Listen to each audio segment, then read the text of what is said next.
Alright, enough yapping, let's just play the game. You control Maxwell, such an adorable character, look at this guy. The original DS title had some very awkward stylus controls, but we're playing this on Scribblenauts Collection today, a title that combined the first two games and added D-pad support to the first game, which is the definitive way to play this game in my opinion. It still gives you an option if you want to control Maxwell with the stylus, but why not give me an option at that point to jump off a damn cliff? I and many others have always found the D-pad to control the character suits the game best, with using the B button to jump and all. I mean, this is a side-scroller. I should note this is one of the biggest problems with the first release, so I am aware of that and just wanted to mention it so we don't leave it out of the big picture. But with the advent of this collection and it being fairly cheap online, there's really no reason to play the original, so I consider the issue rectified in a way. But no matter what, we still have to use the stylus for some mechanics, like the notepad. Well, duh. Alright, which item should we spawn? I'm just gonna enter something stupid, like a poo. Nah, Pyro's close enough. Oh shit! This game doesn't necessarily get off on the best foot. There's an extremely long tutorial. Seriously, there are 11 levels here, each with a load in and load out.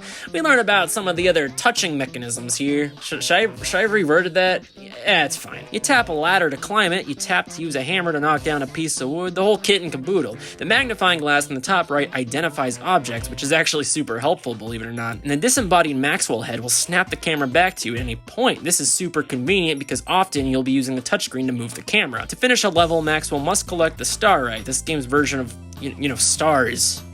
Yeah, it's not that good of a name, deal with it. You might think with the amount you have to switch between tapping and using the D-pad, maybe the control scheme would still be a bit too much, but you get used to it, it works really well. But yeah, as said, this tutorial goes on for just about forever. I get it, it's a new game, new idea, they don't want anyone to be lost, but it's a bit much. I think I would have just preferred if this game let you figure out some things by yourself, or better yet, just have everything in one simple level. Once you get out of tutorial hell and into World 1, you have two options for how you can move forward in this game. You see, each world actually has two different sets of 10 or so levels. One set is for the puzzles, and one set is for action-oriented levels. Puzzle levels are more based on thinking about logical solutions, something like Farmer Billy Bob needs some animals here, simple stuff. What would a farmer want? Money and friends. Another level may make you dress up in a costume to fit in at a party or giving an apple to a teacher. You know what? I actually don't understand this one. Like, why do teachers like apples so much? Where did this stereotype even come from? The action levels will typically be more combat-oriented or require Maxwell to experiment with buttons, switches, and more mechanical items of that nature. World 4-8, for instance, is kind of like an Indiana Jones parody. You gotta distract these people from attacking you, then sneak past a group of monkeys. Take your stinking paws off that Starite, you damn dirty apes! Another puzzle level is you shooting ducks. Oh yeah, I've seen this somewhere before. I think the biggest issue with this system is that while it's really good on paper, get it? I didn't even intend for that. The biggest issue is that the action and puzzle levels really blend together, like to the point where the choice doesn't actually have that much gravity to it. Alright, step right up everyone, let's play a game here. Is this a puzzle level or an action level? Swim through enemy-infested waters, transporting important cargo from point A to point B. If you guessed action, you'd be wrong, go screw yourself. Alright, rescuing stranded soldiers from evil men and submarines hanging from ropes. Yeah, this is also kind of a puzzle level. I think this game's rationality for separating puzzle and action levels is based more so on whether you spawn a Starite versus having the Starite already be present. The puzzle levels require an action to spawn it, while the action levels are just about getting from point A to point B. I kinda get what they were going for, it's an okay concept, but the functionality of whether or not the Starite actually spawns or not isn't always contingent on solving anything. You know what I mean? You basically do the same thing, just in one you lose a few seconds waiting for the Starite to spawn. This system had potential, but it ultimately wasn't realized that well. It's not always like this. There still are a good amount of puzzle missions that require you to really sit there and think about what particular items would be best. But on the other hand, there are quite a bit of levels that basically are the same sort of thing. There's a lot of levels where it's just like, carry an object from point A to point B, you win. While we're on this topic, here's my recommendations of items you should be using in this game. The jetpack, oh my goodness, you can type in wings, I think, for basically the same function, but yeah, I use the jetpack on basically 50% of my missions. It lets you subvert gravity, of course, meaning a lot of levels could be outright cheesed with it. The re-release gives you some more fuel, I believe, but regardless of version, I would always use this in the original plenty of times too. This thing was used more than my textbooks as a kid. For the move an object level, if I needed to bring an object with me, my trick was I would type glue with a rope. You can also use like tape, and bam, you're on the Jeff Compass Express. We don't have barf bags, alright? Deal with it. Similarly, if you're worried about like a Starite falling, sometimes they'll be attached to ropes or something, bird and glue. Now it's actually kind of creative, but it can be used quite often is the problem. Black hole. Oh, I love this item. Type it, put it next to something you want to subject to spaghettification. It dies. It's certainly a solution to your life problems. Sharks and bears work as well if you need to take out just one or two animals. And hey, you know, that's a little more eco-friendly than ending the world, just a bit. Although,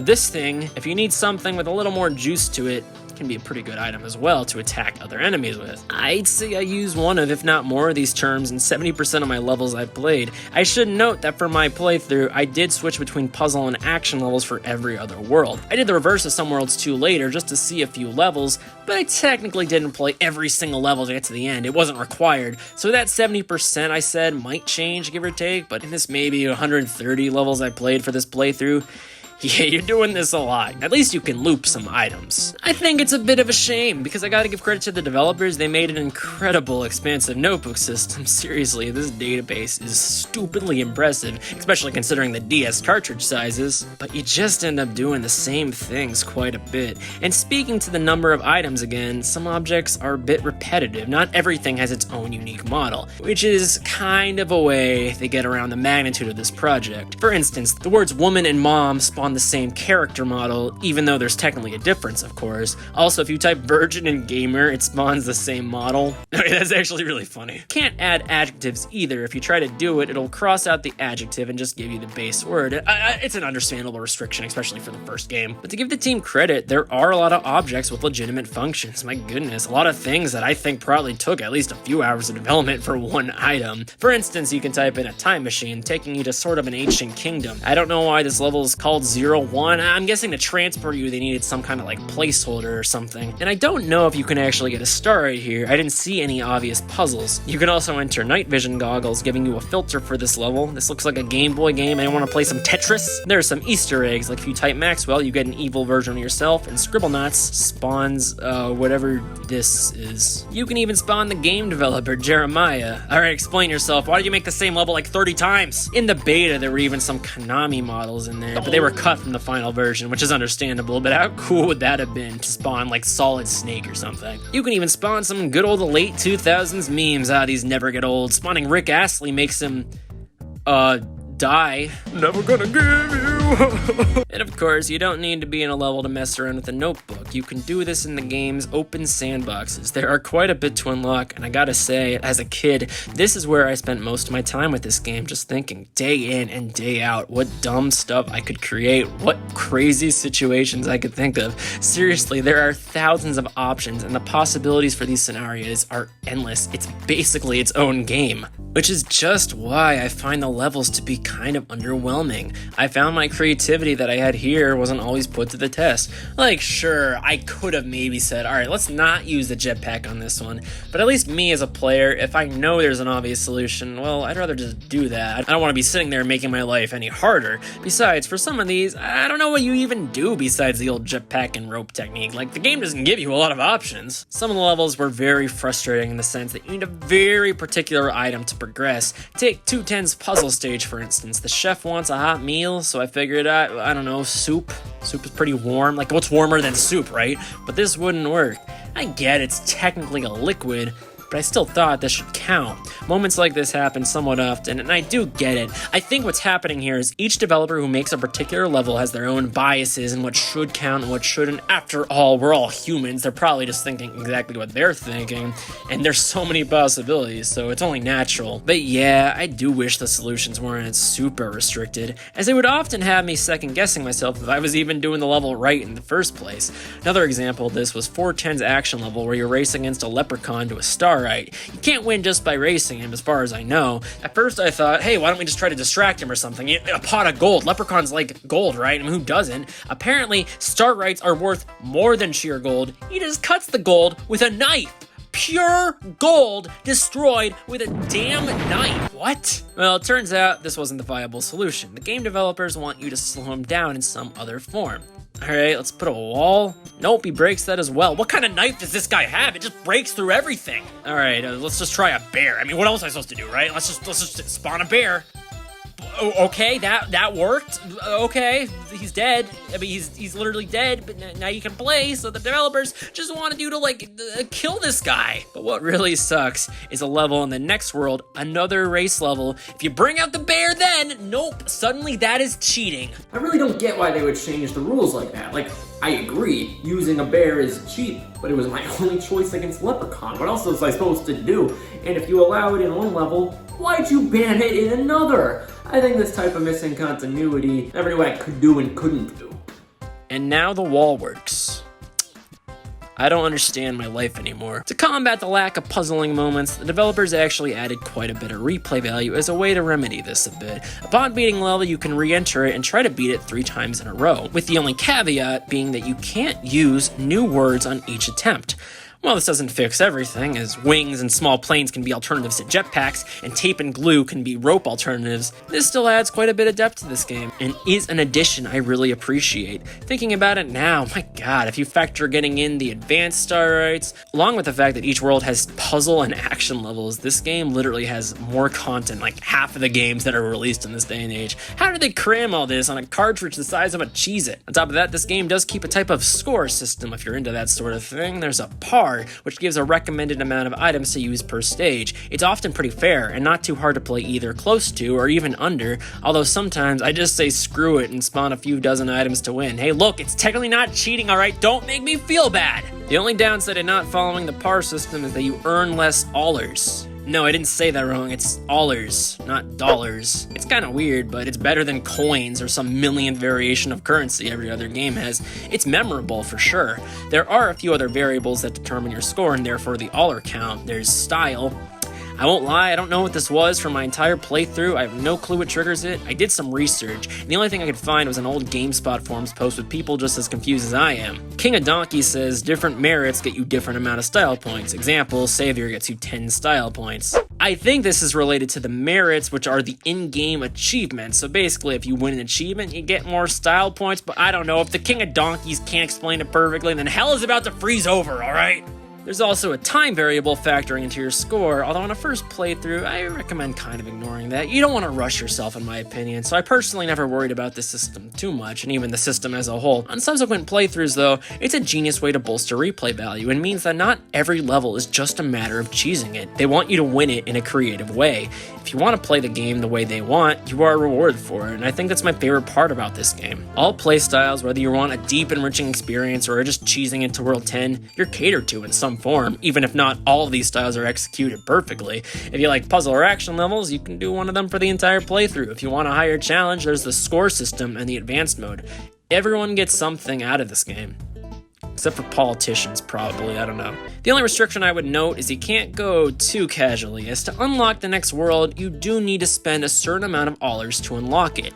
I found these to be pretty fair prices for the most part, maybe a bit on the easier side actually. The only world I even had to grind some other levels to unlock was maybe World 10. Although worlds aren't the only thing you could spend your hard-earned money on, you can also buy avatars at the in-game store. I've already talked about the base controls, but I think I should talk about some of the other mechanics a bit. Typing works pretty smoothly, although it's important to remember that the DS does not have a multi-touch screen, meaning it's not like sending a text where you can type a few letters at a time on your phone. You do have to enter one letter per press, an understandable limitation, not really the game's fault. There are also a ton of other symbols and letters, which, like, I don't know, I didn't use any of these once, but I can see from a technical perspective why they would have to be there. For some reason, they also added a self-write mode. I'm gonna be honest, I don't even really like the idea of this. It's super slow, but the more important issue with it just doesn't work. I couldn't even write the letter A. It would always think it was something else, but also, if you lift your stylus up for too long, and I mean like a quarter of a second, it would read the letter too early.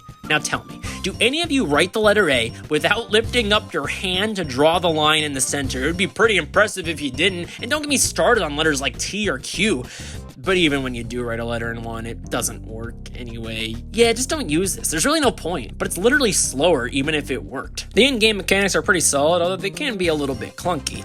Some objects you can interact with, bombs, switches, stuff like that, all fun and good, but when you interact with it to trigger it, you have to stay the entire time for Maxwell's animation to finish out, even though the game gives you full control to leave without indication of when you could walk away. Alright, this is frustrating for two reasons. For one, in the heat of an action level, you typically just want want to keep moving, meaning waiting around can be kind of a death sentence, but also it's really hard to judge the window for when you can actually move. Something like a meter or like the stamina bar, and I don't mean like an actual stamina bar, I mean something that looked like that, it could have gone a long way. There have been times where I swore it was long enough, but I would go back and check and the object wasn't triggered, and that made me triggered. An object like a ladder would often feel a bit weird too. To climb it, you can't just click it. You have to press a second button titled climb. Not a huge deal, but kind of breaks up the fluidity of the game. The worst controls I think this game has is the shovel. I hated when this game made you dig. It's never really clear where exactly you have to press. You can't just click the dirt. You have to have some sort of distance where you tap. I never got used to this, and it sucks because a lot of the action levels have some element of digging. The weapons in this game kind of suck too. It pulls a Breath of the Wild by having weapons that die out quicker than you can blink. Although it is way worse than Breath of the Wild, don't get me wrong. The standard gun, for instance, which is convenient to take out enemies, and trust me, there will be a lot of moments you need it, it only has 3 bullets. I can understand having some sort of a limit due to the par system, but 3 is just so little, man. In a combat section, it basically just means you have to waste your par on it. Things like swords and knives can fare a bit better, but you don't always have the luxury of melee combat. Overall, though, the game and its many mechanics work fine. There's definitely some clunky elements to it, especially in the 2009 release, but it's nothing terrible. It's nothing that you can't adapt to, especially if you make the effort to get good at it. And hey, the graphics are stellar. Don't get me wrong, there's tons of DS jank, and it's very noticeable and even a bit pixelated. But look, you have to give it some leeway considering the hardware and the time it was released. I actually really enjoyed the simple, cartoony art style they went for with this game. I think a lot of early DS games tried really hard to be like N64 games or even GameCube titles. I'm thinking like Mario 64, even like Phantom Hourglass, games like that. And nowadays, they don't look that good, but Scribblenauts being a simple 2D platformer, I mean, it doesn't look great, but it's a lot more appealing to the eyes in 2022. And the music, oh man, this is so catchy. It's kind of like a beatbox pop fusion. I think I just gotta let it speak for itself here.